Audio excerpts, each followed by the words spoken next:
வணக்கம் தமிழ் சொந்தங்களே, விவசாயம் சார்ந்த தகவல்களை தொடர்ந்து தெரிந்து கொள்ள நம்ம தமிழ் வேளாண்மை சேனலை மறக்காம சப்ஸ்கிரைப் பண்ணிக்கோங்க.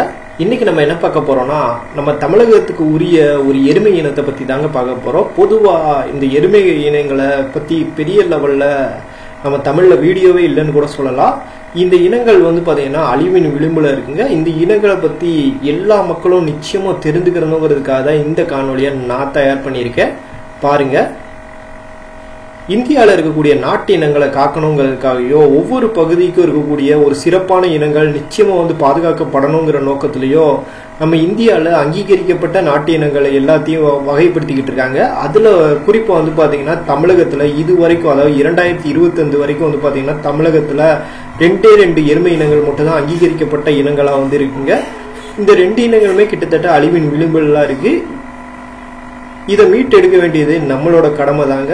இதுல நம்ம பார்க்க இருக்கக்கூடிய முதல் இனம் பாத்தீங்கன்னா தோடா எருமை இனங்கள் தாங்க. தோடாங்கிற அந்த பழங்குடியினர்களால் வளர்க்கப்படக்கூடிய ஒரு முக்கியமான இனங்களா இந்த எருமை இனங்கள் இருக்குங்க. இந்த எருமை இனங்கள் பார்க்கறதுக்கே கம்பீரமான தோற்றங்கள் கொண்டதுங்க. இதோட கொம்புகள் பாத்தீங்கன்னா அலா வடிவுல இருக்குங்க.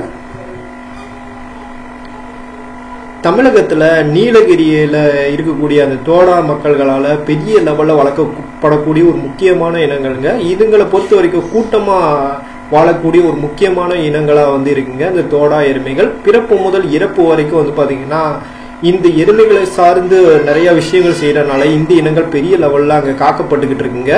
இருந்தாலும் மேய்ச்சல் நிலங்கள் இல்லாதனாலேயோ அதே போல வனவிலங்குகள் தாக்குதல்கள்னால வருஷம் இந்த இனங்கள் பெரிய லெவல்ல குறைந்துகிட்டே இருக்குன்னு சொல்லலாம். குறிப்பா பாத்தீங்கன்னா நம்ம பெண்களுக்கு சீதனமா நகைகள், நிலங்கள் மற்றும் பணங்களை கொடுப்போம். ஆனா இந்த இனத்து மக்களை பொறுத்த வரைக்கும் இந்த எருமைகளை சீதனமா கொடுக்குறாங்க. அதன் மூலம் பாத்தீங்கன்னா அவங்க பொருளாதாரமும் கொஞ்சமா மேம்படுதுங்க. இந்த இனங்களை பொறுத்த வரைக்கும் ஒரு நாளைக்கு சராசரியா 2.5 இருந்து 4 லிட்டர் வரைக்கும் பால் தரக்கூடிய இனங்கள் தாங்க. இந்த இனத்தோட பாலின் தன்மை பாத்தீங்கன்னா ரொம்ப திக்கா இருக்கக்கூடியதுங்க. அதிக நோய் எதிர்ப்பு சக்தி நிறைந்த ஒரு எருமை இனங்களா இந்த இனங்களானது இருக்குங்க.